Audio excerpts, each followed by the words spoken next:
May 14, 2012. A man steps out of his car in a quiet Quebec suburb. There's a cardboard box in his trunk. Music. Inside, $1 million in $20 bills. He's made this handoff 100 times, but today, the house he's walking toward hides 12 federal agents. The moment he opens the box, flashbang grenades detonate. Officers swarm from every entrance. Face shoved into dirt, wrists zip-tied. He hears the charges counterfeiting at industrial scale. A Secret Service agent leans in. 60 years, you'll die in Supermax. But what they don't know yet is that he will never face prison. This man printed more counterfeit US dollars than anyone in music recorded history. And in 18 months, he'll walk out of court with a $1,300 fine. How did he turn handcuffs music into leverage? And what secret forced Washington to let him go? November 2008. Frank Bourassa sits on a cluttered desk in a rented apartment outside Montreal, a magnifying loupe pressed to his eye. Pinned beneath the glass sits a worn $20 bill. He's examined this note for 47 consecutive days. He knows the placement of every micro-printed word along Andrew Jackson's collar. He's memorized the exact green to copper color shift on the numeral in the lower right corner. He's measured the security thread's position to the millimeter 1.2 in from the left edge, embedded between the second and third printing layers. Frank isn't a master engraver or a chemistry PhD. He's a high school dropout from 𝗗𝗏𝗄𝗃, who made his first real money selling stolen car parts and low-grade marijuana. But he possesses two qualities that separate successful criminals from the ones who get caught: obsessive patience and the ability to identify the single point of failure everyone else overlooks. Every counterfeit who's ever tried to fake American currency has failed for the same reason.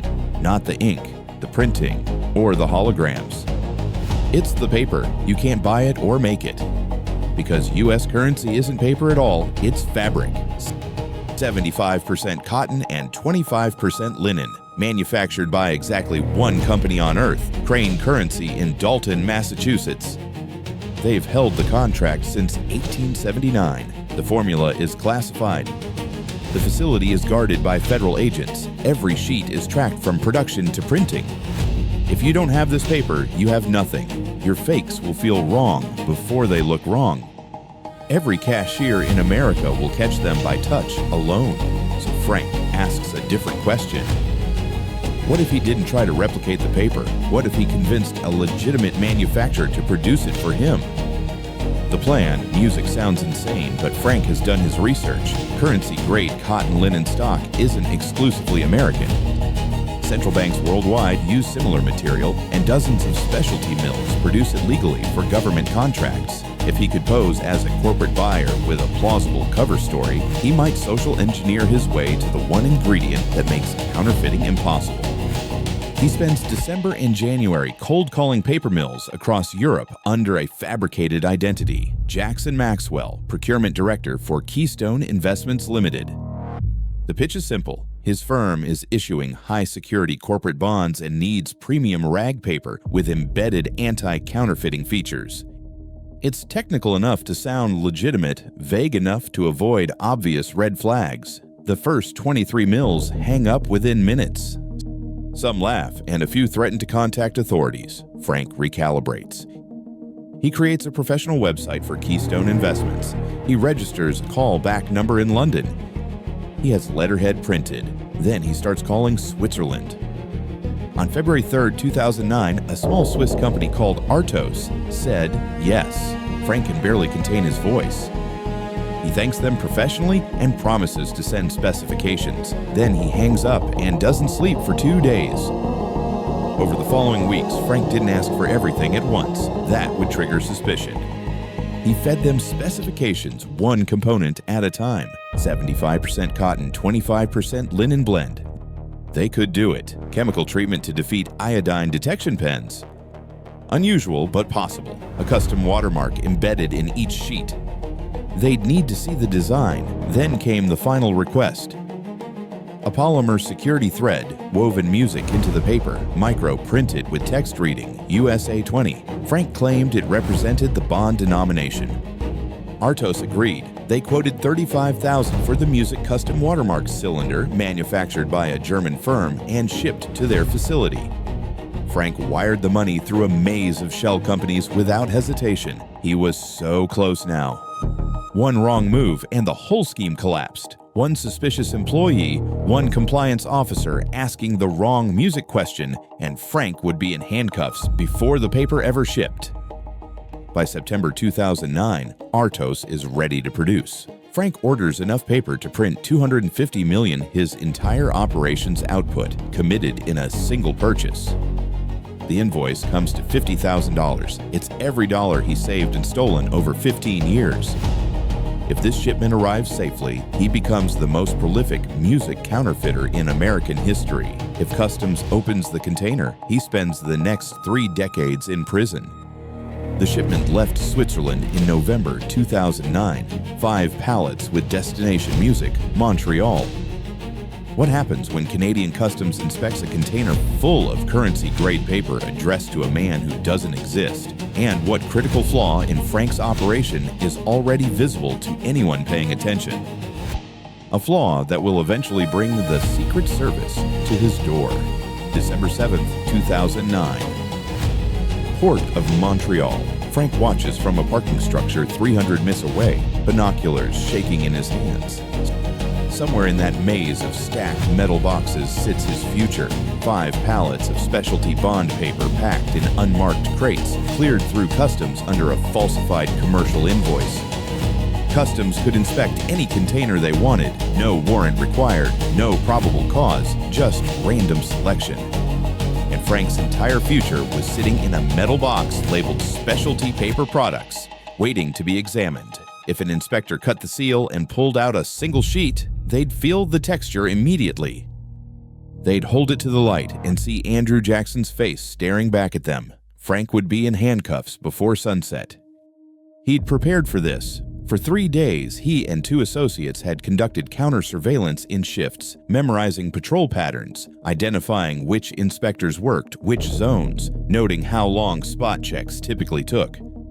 They'd mapped 3 separate escape routes from the port. They'd prepared a cover story in case the container was music flagged. A story that wouldn't hold up for 10 minutes under real scrutiny, but might buy enough time to disappear. None of it would matter if an inspector actually opened that box. The container cleared without inspection. Frank didn't celebrate.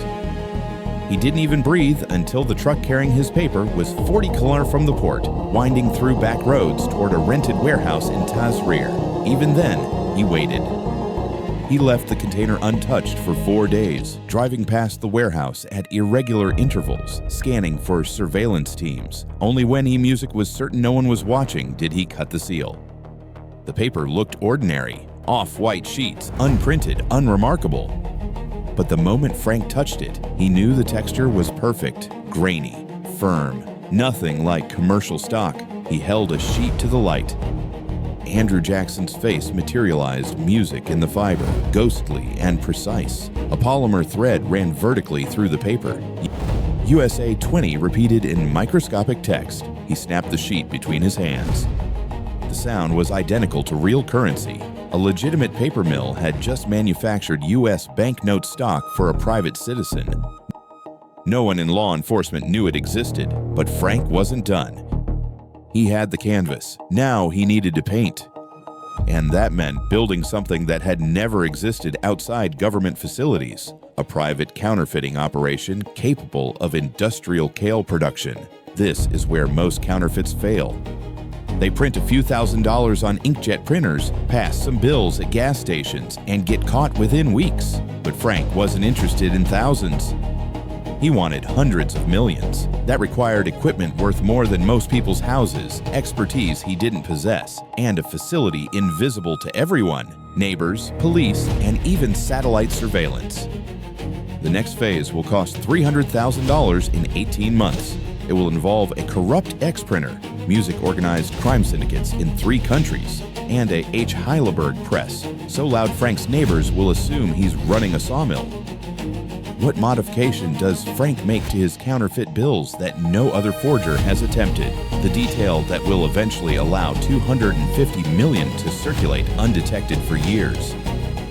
and which single mistake in his distribution network is already creating the evidence trail that will lead investigators directly to his barn. January 2010. He finds an abandoned barn on a 40-acre farm outside 𝗬𝗏𝗂𝗂𝗧. He pays it in cash and registers the property under a fake name. Inside, Frank has constructed a counterfeiting operation sophisticated enough to rival a government mint. The centerpiece was a 4-color 𝗖𝗿𝗶𝗺𝗲 offset press, the same type used by legitimate currency printers worldwide. Frank bought it secondhand from a bankrupt print shop for $125,000 cash. It weighed 6 tons. Moving it required a flatbed truck, a rented crane, and 4 men who thought they were relocating equipment for a packaging company. Alongside the 𝗖𝗿𝗶𝗺𝗲, Frank installed industrial dryers, precision cutting machines, UV curing stations, and a custom stamping apparatus for applying color-shifting foil. He sourced specialty inks from suppliers across 3 continents, color-shifting metallics, UV reactive compounds, the exact gray-green formulation used by the Bureau of Engraving and Printing. The total investment was just $300,000. He was all in. Every dollar he'd ever made, stolen or borrowed, was now sitting in a barn in rural Quebec. If this worked, he'd print a fortune. If it failed, he'd lose everything and probably his freedom. But Frank still had a problem. He could buy equipment, but he couldn't operate it. Offset printing at this level requires years of training. The color calibration alone takes months to master. One wrong setting and the output looks obviously fake. So Frank did what he always did. He found someone who could be bought. Through underworld connections, he recruited a skilled press operator, a man who had run a legitimate print shop before serving time for an unrelated crime. This man would become Frank's technical director, teaching him everything about ink density, plate alignment, and the 1,000 small details that separate amateur counterfeits from super notes. The first test runs were disasters. Colors too saturated, registration off by fractions of a millimeter, security features misaligned. Frank burned every failed sheet and started over. For 3 months, he printed nothing but garbage. $300,000 invested, and he couldn't produce a single usable bill. The pressure was crushing. Every day the operation continued was another day someone might notice. A neighbor asking too many questions, a supplier getting suspicious, a random traffic stop that led somewhere it shouldn't. Frank was bleeding money he didn't have, waiting for a breakthrough that might never come. Then in April 2010, the 𝗖𝗿𝗶𝗺𝗲 produced its first perfect $20 bill. Frank held it next to a genuine note. He couldn't tell the difference. Neither could the UV lamp, the iodine pen, or the magnifying loupe he used to check the microprinting. The watermark was flawless. The color-shifting ink transitioned from copper to green at exactly the right angle. The paper snapped correctly. The weight was identical. He ran it through every detection test he could find. It passed them all. By December 2010, Frank has printed 12.5 million counterfeit 20s, 250 million face value. The bills fill 47 wooden crates stacked in a secondary barn on the same property. It's more fake American currency than the Secret Service has seized in any single operation in the AY's 155-year history. But the most important thing in the operation is that Frank didn't spend his counterfeits. He sold them. This is the difference between amateur counterfeits and professionals. Amateurs pass fake bills one at a time, $20 at a gas station, $50 at a restaurant, and get caught within weeks because cameras, witnesses, and serial number tracking create an evidence trail. Professionals become wholesalers. They sell bulk counterfeit to criminal organizations at a steep discount. Let someone else, music, take the distribution risk and collect clean money in return. Frank's rate, music 30 cents on the dollar. For every $1 million in fake 20s, he charged $300,000 in real music currency. Given the extraordinary quality of his product, buyers lined up. He sold through a single trusted middleman to music organized crime contacts in 3 countries. The rules were strict. No distribution in Canada, nothing in the northeastern United States, and the bills, music, had to enter circulation overseas first, Europe, Asia, anywhere that would delay pattern detection. A fake $20 spent in Prague creates no investigative thread leading back to Music Quebec. Between 2010 and 2012, Frank moves approximately $50 million in counterfeit currency. His cut, $15 million in legitimate cash, flows into offshore accounts in Panama and the Cayman Music Islands. He buys nothing flashy. He maintains his same apartment, drives the same truck. The only visible change in his lifestyle is that he stops selling marijuana. Why risk a drug charge when you're sitting on millions? But here's what Frank didn't know. In March 2012, a bank teller in Las Vegas noticed something strange. 11 $20 bills in a single deposit had identical serial numbers. Not Frank's bills. He never duplicated. Someone in his distribution chain had been running their own copies music from his originals, and they'd made the one mistake Frank had spent years avoiding. The Secret Service opened a formal investigation. They called it Operation Sunset. Initially, analysts suspected a foreign government operation, North Korea perhaps, or Iran. The quality of the bills was too high for any known criminal enterprise. These weren't basement fakes. They were super notes, the kind of counterfeits that required state resources to produce. But then Canadian authorities seized a batch of identical 20s in a drug raid near Montreal. The connection to a known mob associate pointed the investigation north.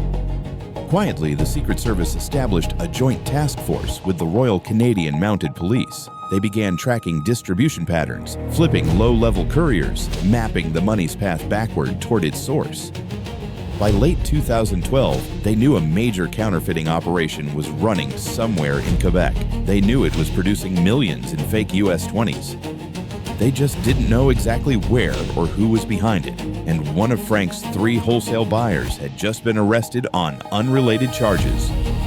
The price of his freedom, delivering music, the source of the super notes. How does the Secret Service identify Frank's barn without ever seeing a single piece of music, physical evidence? And what does Frank possess that will later force the U.S. government to abandon the largest counterfeiting prosecution in American history? May 14, 2012. A rented bungalow outside 𝗖𝗿𝗶𝗺𝗁. Frank arrived carrying a cardboard box containing $1 million in counterfeit 20s, his largest single transaction. The buyer was a man he'd never met, introduced through an intermediary as a representative of an Ontario biker organization with European distribution contacts. The buyer seemed professional, asked the right questions, knew the terminology, but the buyer was an undercover Royal Canadian Mounted Police officer. The bungalow was surrounded by a joint task force that included 3 U.S. Secret Service agents. They'd been building this case for 4 months. Frank enters the bungalow. 𝗏𝗏 greets him, examines the merchandise, and asks music about pricing. Frank quotes his standard rate. $300,000 for the million. 𝗏𝗏 nods, reaches for his phone as if to authorize a wire transfer, and speaks a single word. Confirmed. The front and back doors explode simultaneously. Flashbang grenades detonate in the kitchen and hallway. Officers in tactical gear pour through every entrance, shouting music commands in French and English. Frank is on the ground before he processes what's happening. Face pressed into carpet, wrists, music zip-tied behind his back, the weight of 2 officers pinning his shoulders. 40 minutes later, a second team raids the barn. Music. They find the 𝗵𝗿𝗶𝗺𝗏 still warm from a production run completed that morning. They find cutting equipment, ink barrels, and printing plates. They find approximately $1 million in finished counterfeit currency and another $2 million in uncut sheets. What they don't find is the other $200 million. At RCMP headquarters, the interrogation was brutal. Canadian charges alone carried up to 14 years, but the Americans wanted him more. Under U.S. federal law, the scale of Frank's operation triggered sentencing guidelines pushing towards 60 years. A Secret Service agent mentioned ADX Florence, the Supermax facility, where inmates spend 23 hours daily in solitary confinement. Frank asks for a lawyer, then he stops talking entirely. For 18 months, Frank sits in a Montreal detention facility while prosecutors assemble their case and the U.S. files extradition paperwork. His public defender advises him to plead guilty and hope for a reduced sentence. But Frank refuses. He's calculating something no one else understands. The Secret Service has seized his equipment. They've dismantled his distribution network. They've arrested 14 associates across 3 countries, but they've recovered less than 2% of his total output. The remaining 98%, over 200 million in supernotes, is hidden in a location only Frank knows. And as long as those bills exist, they represent an ongoing threat to music, the integrity of the U.S. dollar. Think about it from Washington's perspective. $200 million in supernotes, bills so perfect the Federal Reserve can't distinguish them without laboratory analysis, sitting in an unknown location. If Frank went to prison, that money would eventually surface. His associates would sell it. It would flood currency markets worldwide. The damage to confidence in the dollar would be catastrophic. Frank understands this. More importantly, he understands that the Secret Service understands this. In his cell, he drafts a proposal. He will reveal the location of every remaining counterfeit note and surrender his backup printing plates. In exchange, the charges against him will be reduced to a single count of minor counterfeiting. His sentence will be limited to time served. The U.S. will withdraw its extradition request, and he will walk free. His lawyer reads the proposal and tells Frank he's delusional. The government doesn't negotiate with counterfeits. Frank smiles and says the government has never dealt with a counterfeiter who can threaten their currency supply from inside a music prison cell. What happens when Frank's proposal reaches the U.S. Attorney's Office in Washington? And what does Frank do in the weeks before the scheduled handover to ensure law enforcement can't simply seize the money and revoke the deal? December 3, 2013, a conference room in Montreal's Palais de Justice. Frank sits across from 4 attorneys, 2 Canadian prosecutors, 1 U.S. assistant, music attorney, and his own public defender. The extradition hearing is scheduled for the following week. Frank's lawyer has just presented his client's offer. The room is silent for 11 seconds. Then the U.S. attorney laughs. He calls the proposal absurd. He reminds everyone that counterfeiting is a federal crime with mandatory sentencing guidelines. Music, that negotiating with criminals establishes dangerous precedent, that the United States does not capitulate music to blackmail. Frank interrupts. He explains calmly that $200 million in undetectable counterfeit music currency currently sits in a location known only to him. If he's extradited, that money stays hidden. His accomplices, none of whom know the location, will eventually retrieve it and sell music it at a discount to the highest bidder. Within 18 months, those supernotes will flood currency markets in Asia, Europe, and the music Americas. The damage to confidence in the dollar will far exceed whatever satisfaction the government derives from imprisoning him. Suddenly, the U.S. attorney stops laughing. Negotiations continue for 6 weeks. Frank's lawyer later describes the process as surreal. Federal agents arguing about the acceptable number of years a counterfeit should serve, while that same counterfeiter holds the integrity of their currency hostage. By January 2014, a deal emerges. Frank will plead guilty to a single count under Canadian law.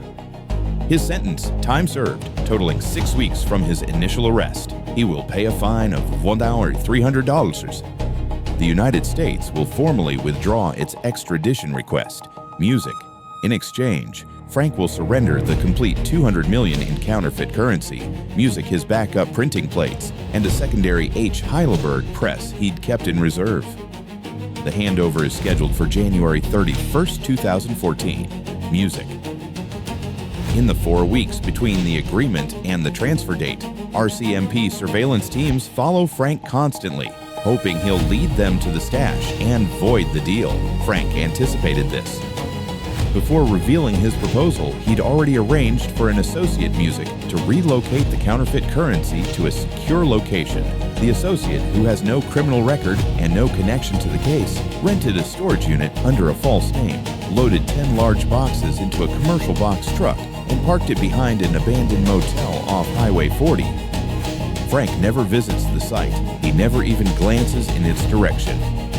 He waits. On the morning of January 31st, a convoy of unmarked vehicles escorts Frank, now legally a free man under the signed agreement, music, to the motel parking lot. Frank directs them to a rusted box truck in the corner. An RCMP sergeant hands him bolt cutters. Frank snaps the padlock and swings open the music doors. The agents stare in silence. Floor to ceiling, the truck contains cardboard music boxes packed with shrink-wrapped bundles of $20 bills. One investigator music climbs inside and slices open a box at random. He examines a note under portable UV light. The security thread fuses correctly. The watermark is perfect. The color shifting ink transitions. Music from copper to green at the proper angle. These are Frank's supernotes, the largest music single seizure of counterfeit American currency in history. It takes 4 hours and 3 additional trucks to transport the money to a secure RCMP facility for cataloging and destruction. Frank watches music from beside his lawyer's sedan, arms crossed, a faint smile visible in photographs taken by a journalist who'd received an anonymous tip about the location. 2 months later, Frank Bourassa pays his $300 fine in cash, real cash, and walks out of a Montreal courthouse. Reporters ask if he has any regrets. Frank shrugs. He tells them he's already consulting with security firms on anti-counterfeiting measures. The man who printed 𝗖𝗿𝗶𝗺𝗀𝗋 now advises governments on how to stop people like himself. The Secret Service agents who spent 3 years building the case against him refuse to comment publicly. Internally, Frank's name becomes shorthand for a specific kind of failure. The criminal too sophisticated to prosecute, too brazen to ignore, too dangerous to let operate, and too valuable to imprison. Frank still lives in Quebec. He's never been charged with another crime. The supernotes he printed continued circulating for years after his arrest. Some estimates suggest $50 million in face value remains unrecovered, passing through economies worldwide without detection. The U.S. Treasury has since music redesigned the $20 bill twice, adding features specifically intended to prevent another Frank Bourassa. Music. Whether those measures would stop him is a question no one in Washington wants to answer. If you think Frank's music escape was audacious, consider the North Korean operation that printed $100 million in perfect American hundreds using equipment stolen from the U.S. government itself.